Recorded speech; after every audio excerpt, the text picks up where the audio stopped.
Nobody predicted how fiercely Chuck Norris would fixate on a story of shattered reputation, but from the moment he first heard about Raymond Carter, he couldn't let it rest.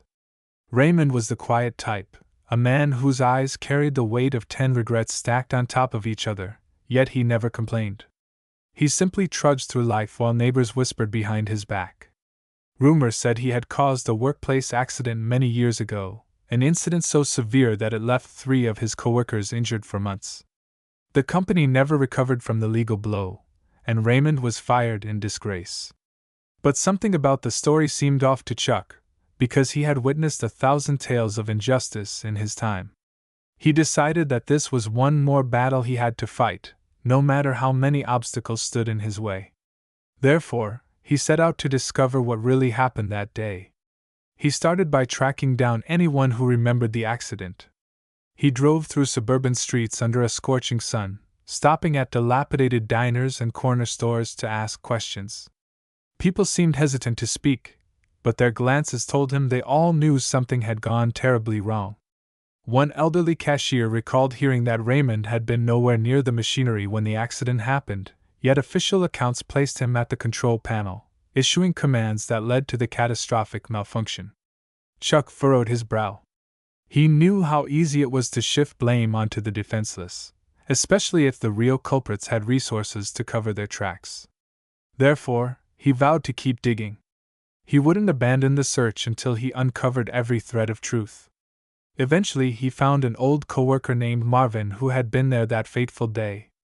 Marvin worked in a ramshackle auto shop, constantly wiping his hands on an oily rag and coughing from decades of inhaling exhaust fumes. Chuck approached slowly, noticing how Marvin's eyes narrowed in suspicion. But when Chuck mentioned Raymond Carter, a look of sorrow flickered across Marvin's face. Marvin revealed that the official story painted Raymond as the one who overrode safety protocols, but he always suspected that upper management manipulated the results. He remembered shady figures roaming the plant just days before the accident, but he had no hard evidence. Chuck listened carefully, pressing gently for any detail that might offer a lead. Marvin finally admitted that a supervisor named Donovan had been particularly evasive about that day's chain of events. Chuck decided to pursue Donovan, who had apparently climbed the corporate ladder even after the factory closed. He drove to a gleaming high-rise downtown, where a brisk receptionist insisted he needed an appointment. Chuck explained that he had a few questions about the old accident. The receptionist's pleasant smile vanished, and she demanded that Chuck leave immediately. That reaction only fueled Chuck's determination. He tried calling Donovan's office line, but calls were rejected. He sent polite emails, which went unanswered. Therefore, he realized Donovan might be hiding behind a fortress of bureaucracy and connections. Chuck wasn't about to give up. He would find another way in.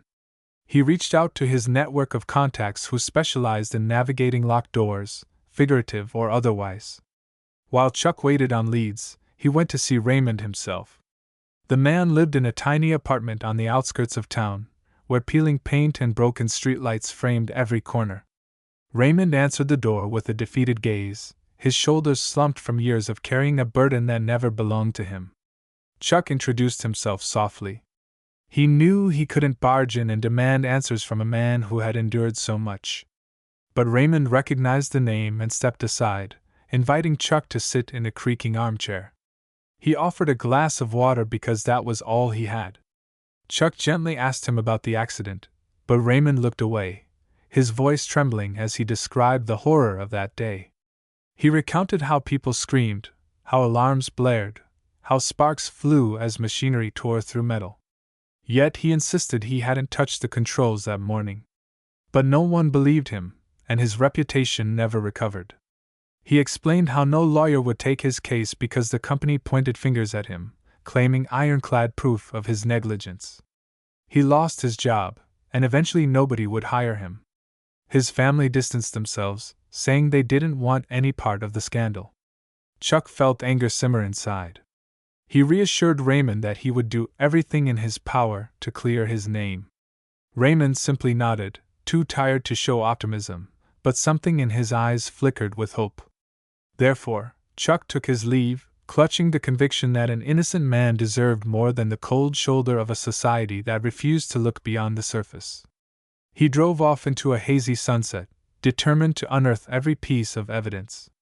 Over the next week, Chuck pored through old news archives. He found short articles describing the accident, each one condemning Raymond Carter with sensational headlines like "Former employee overlooks safety, causing harm." Chuck noted that these pieces relied heavily on corporate statements. No journalist ever interviewed Raymond. Something felt too one-sided. Chuck took copies of these clippings and stashed them in a file, determined to find contradictions or missing details that might hint at a cover-up. He even visited the local library, sifting through microfilm for hours, ignoring the ache in his back. He discovered that certain reporters tried to follow up on the story but were mysteriously shut down. A pattern emerged. Whenever someone asked too many questions, corporate lawyers intervened. One night, Chuck placed a discreet phone call to a friend named Lillian, a whistleblower from another industry who specialized in sniffing out buried truths. She offered to examine the digital footprint of the corporation that owned the factory at the time. She warned Chuck that if there was a cover-up, the paper trail might be locked behind encrypted servers. But if anything existed, she would find it. Therefore, Chuck waited, feeling restless as each day passed without news. He continued knocking on doors, speaking to anyone who might remember something. A pattern of fearful silence emerged. Folks kept telling him they didn't want trouble, or that they had families to feed. He sensed a powerful hand was still clamping shut the truth even after all these years. Suddenly, Lillian called late one evening, her voice throbbing with excitement. She had found references to a corporate document that outlined safety violations at the factory. The document was never made public because it was classified under some obscure corporate confidentiality clause. But a cryptic code suggested that Donovan himself filed a maintenance report just 2 days prior to the accident, mentioning serious faults in the machinery. If that report existed, it would confirm that management knew about the hazards yet did nothing. That evidence could shatter the official story that Raymond overrode safety. Therefore, Chuck felt a surge of hope. He needed to get his hands on that maintenance report. He wondered if Donovan kept physical copies somewhere. Chuck reached out to Marvin again, asking if he remembered anything about a maintenance log. Marvin scratched his head, recalling that a machine technician named Gloria had confided in him. Gloria believed the system was on the brink of failure but was ordered to keep quiet. Chuck tracked Gloria down in a modest suburban home, where she now lived with her daughter. At first she hesitated, worried about potential legal repercussions. But Chuck's sincerity reassured her, and she confessed that she had signed an NDA many years ago. She whispered that the machine had multiple mechanical faults that day, none of which could have been triggered by a single operator unless that operator had physically tampered with cables. Raymond did no such thing. Gloria remembered seeing the meltdown from her vantage point. She saw Donovan near the control room, looking panicked, but it never occurred to her that he might have been involved in sabotaging anything. Chuck pressed Gloria for details about any documents she might have kept. She shook her head, explaining that security had confiscated all her logs and threatened legal action if she spoke out. She said Donovan insisted on hush-hush procedures. He blamed the meltdown on a simple override that was easy to pin on one person. Gloria recalled how some high-level executives visited the site shortly after, praising the quick scapegoating. This revelation made Chuck's blood boil. He thanked Gloria for her courage, promising to protect her identity if needed. Therefore, he realized he had enough to pursue Donovan directly, but he needed to corner him so he couldn't wriggle away. Chuck planned to pay Donovan a personal visit that couldn't be brushed off or hidden behind a desk. Donovan lived in a gated community, complete with uniformed security guards patrolling wide streets. Chuck arrived just after dusk, parking his car discreetly near the entrance. He approached the guard booth, brandishing a calm but firm tone, explaining he had urgent business with Donovan. The guard initially refused entry, so Chuck calmly showed an official letter requesting Donovan's cooperation. It wasn't an actual court order, but Chuck had enough legal jargon to make the guard uneasy. Reluctantly, the guard let him pass. Chuck drove through winding roads lined with manicured lawns. Soon he pulled up to a sprawling house with tall windows. Lights glowed inside. He walked to the front door and rang the bell. A digital camera above the door blinked. There was a slight delay before the door swung open, revealing Donovan wearing an expensive collared shirt and an uneasy smile. Chuck introduced himself and said he had questions about the old factory accident. Donovan's face twitched. He tried to appear casual, inviting Chuck inside with a wave of his hand, but Chuck sensed the tension. He stepped into a tastefully decorated living room, noticing family photographs along the mantel. Donovan offered a seat but didn't sit himself. Chuck dove straight into his inquiries, speaking in a calm but unyielding tone. He laid out the evidence he had, from Gloria's testimony to the suspicious maintenance report references. Donovan shifted on his feet, his voice growing strained as he tried to dismiss Chuck's claims. Chuck noticed Donovan's eyes kept darting to a side hallway. Something told him there might be something hidden there. Donovan insisted that the factory's meltdown was straightforward operator error, and he repeated that Raymond had been the only one at the controls. Chuck countered with the fact that Raymond swore he wasn't even scheduled to work that machine that day. Donovan's lip curled slightly. He claimed there was a last-minute scheduling change. Chuck retorted that no such change was recorded anywhere. The tension rose until Donovan snapped that Chuck had no legal right to interrogate him in his own home. Chuck simply said he was investigating on behalf of the truth. Donovan scoffed, telling Chuck to leave, or he would call security. Chuck knew he was on thin ice, so he said he wouldn't stay long but that he wouldn't leave quietly if Donovan tried to shut him out. Donovan glared, fists clenched, yet he seemed hesitant to escalate the situation. Finally, Chuck leaned forward, speaking in a near whisper, telling Donovan that he understood how corporate pressure worked. He suggested Donovan might have been coerced by those above him, forced to sign documents that pinned blame on a powerless worker. Donovan's face flickered with something like guilt, but he masked it with anger. He threatened to sue Chuck for harassment. Chuck rose, fixing Donovan with a stare that left no room for deception. But instead of turning this into a confrontation, Chuck calmly said that he would continue piecing the puzzle together, and if Donovan truly had nothing to hide, he wouldn't obstruct the investigation.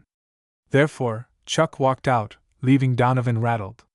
Chuck had a hunch that Donovan was close to breaking.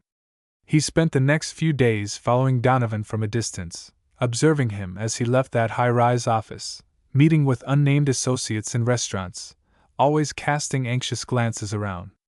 Chuck recognized the pattern of someone living under a cloud. Then one evening, Donovan sped away from downtown in a nervous rush, so Chuck tailed him to a secluded storage facility on the outskirts of the city. He watched Donovan key in a code at the gate. Chuck parked far enough to remain unnoticed but close enough to see which building Donovan entered. After waiting a few minutes, Chuck slipped through the gate behind another vehicle and quietly made his way to Donovan's unit. The overhead lights buzzed, casting harsh shadows on corrugated doors. Chuck peered around a corner and spotted Donovan rummaging through a stack of boxes, muttering under his breath. His shoulders were tense, and sweat glistened on his forehead even though it wasn't particularly hot. Chuck edged closer, careful not to make noise. He saw Donovan pull out a dusty folder and flip through papers with frantic energy. Chuck wondered if this was the file that could exonerate Raymond Carter. Donovan cursed under his breath, grabbing the folder and stuffing it into a leather bag. Then he slammed the box shut and turned to leave. Chuck darted behind a row of stored furniture, letting Donovan pass just a few feet away. The tension was thick enough to cut with a knife. But Chuck didn't want a direct confrontation yet, so he waited until Donovan had driven off. Once Donovan left, Chuck tested the unit's roll-up door and discovered it had a basic padlock that Donovan forgot to resecure in his haste. Chuck swallowed hard. He wouldn't normally trespass, but the weight of Raymond's shattered life pressed on him. He needed proof to set the record straight. He slid the door open and clicked on a small flashlight. The interior smelled like dust and old memories. Boxes labeled with dates and code numbers lined the walls. Chuck rummaged through them, carefully scanning for any mention of the factory or the accident. He found old receipts, contract files, and shipping logs. Then he noticed a smaller box tucked behind a file cabinet. It was labeled simply confidential. Chuck opened it and found crumpled documents referencing a safety recall that was never enforced. Machine number 27, the one that failed, had been flagged as a hazard multiple times. But the recall never happened because management allegedly didn't want downtime. He took pictures of each page, flipping through them as quickly and quietly as possible. He found an internal memo from Donovan to senior executives, warning that if something wasn't done, a catastrophic failure was likely. That memo was dated 5 days before the accident. Yet upper management ignored it. Therefore, Chuck realized Donovan was at least partially trying to do the right thing. But somehow the blame still fell on Raymond. Chuck wondered if Donovan caved under pressure or was threatened with losing his career. He gathered enough evidence to fill a phone's memory card with photos, certain these documents would blow the official narrative apart. Feeling a surge of adrenaline, Chuck returned everything exactly as he found it. Then he slipped out, carefully locking the door behind him. The next morning, Chuck met with Lillian and showed her the images. She nearly gasped at the significance. This was proof that the company had knowledge of the equipment's defects, which meant they had deliberately misled investigators by blaming human error. Chuck asked if she could help him authenticate the documents to ensure no one claimed they were fabricated. Lillian said she had connections with digital forensics experts. Therefore, they arranged a discreet meeting in a neutral location, trusting only a handful of people who had proven their loyalty to the truth. In the meantime, Chuck decided it was time to inform Raymond that progress was being made. He wanted the man to know there was a light at the end of his dark tunnel. Chuck found Raymond in the same cramped apartment, the lights dim and the air stale. Raymond answered the door with a resigned expression, but when Chuck shared news of the evidence, tears rolled down his cheeks.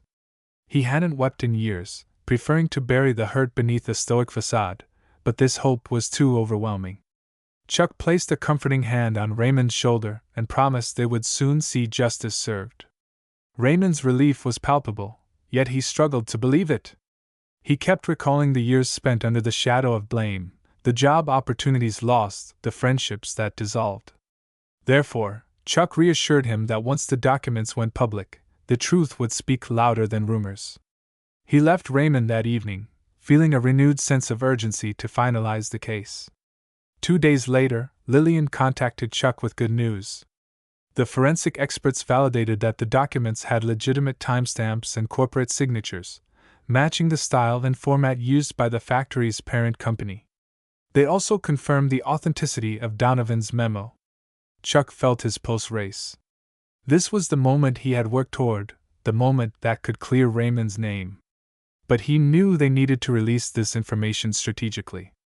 If they just threw it online without context, corporate lawyers might bury it in counterclaims.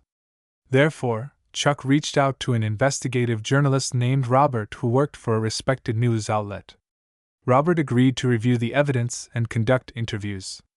He had a reputation for fearless reporting, so Chuck trusted him to handle it properly.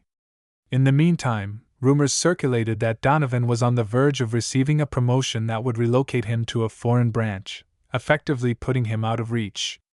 Chuck suspected Donovan was rushing to hide any loose ends before skipping town. So Chuck arranged to confront Donovan again, hoping to give him a chance to come clean. He found Donovan leaving the office one evening and approached him in the parking lot. Donovan tensed up, eyes darting left and right. Chuck told him he knew about the memo, the recall, and the entire cover-up. Donovan paled. He opened his mouth, then closed it as though he was choking on his words. Chuck pressed him gently, saying he understood that Donovan tried to warn them. He urged Donovan to testify voluntarily, explaining that a man's life was in ruins because of the corporate blame game. Donovan trembled, and for a moment Chuck saw the weight he carried. Tears formed in Donovan's eyes, though he quickly wiped them away. He confessed that he had indeed reported the faulty machinery but was told to keep quiet. When the accident happened, top executives pointed the finger at Raymond. Donovan received a promotion in exchange for staying silent. But guilt gnawed at him ever since. He confessed he wasn't strong enough to fight his bosses, especially when they threatened his livelihood. Chuck listened intently, offering Donovan a chance at redemption. He explained that Robert's investigation could use a statement that corroborated the documents. Donovan bit his lip, knowing this would risk his career. But Chuck reminded him that an innocent man paid a far steeper price, losing everything. Donovan finally nodded. Within a week, Robert's exposé hit the airwaves, accompanied by online reports. The story laid bare the factory's negligence, the suppressed reports, and Donovan's testimony. The public reacted with outrage. They saw how Raymond Carter had been wronged, forced to bear the blame while powerful figures escaped accountability. Social media lit up with demands for justice. The company scrambled to issue statements of denial, but the mountain of evidence was too large to sweep under the rug. Lawsuits sprouted almost immediately, and legal experts predicted a massive reckoning for those responsible. As headlines changed from slamming Raymond to championing him as a victim of injustice, the man who had been living in shame for so long found himself suddenly thrust into the spotlight. Chuck stood by him, ensuring he had access to legal support. Then, in a public press conference, Raymond Carter spoke for the first time about the ordeal. Cameras flashed, reporters shouted questions, and he stood there, trembling but determined to reclaim his dignity. He revealed how he had always pleaded innocence but was dismissed as a liar. Now, with Chuck and the investigative team exposing the truth, he felt a cautious sense of relief. Yet he insisted that his lost years could never be returned, nor could the pain be fully undone. The crowd listened in somber silence. Some corporate executives were placed under investigation, and Donovan resigned from his position, ready to face any consequences for his part in the scheme. But more importantly, an innocent man was finally vindicated. Chuck Norris stayed beside Raymond during every step, reminding him that while scars remain, the stain on his name would fade in the face of truth. In the aftermath, Chuck visited Raymond's apartment one final time, finding him packing boxes. Raymond had received a settlement offer from the company, enough to help him start anew somewhere he could walk down the street without feeling every pair of eyes judging him. Chuck offered a warm smile, congratulating him on standing tall in front of the world. Raymond thanked Chuck softly, admitting he never believed justice would find him. But Chuck merely shrugged, saying that people like Raymond deserved a fair shake, and sometimes it took a relentless search to shine a light into the shadows. Therefore, with the immediate crisis resolved, Chuck prepared to move on to his next endeavor, leaving Raymond in a much better place than he found him. Yet as Chuck drove away from that rundown neighborhood, he couldn't help reflecting on how many more stories like Raymond's might be out there, buried beneath layers of lies. He vowed to never stop looking for those who needed someone to stand up for them when they couldn't stand up for themselves. He believed that truth, once uncovered, had the power to heal even the deepest wounds.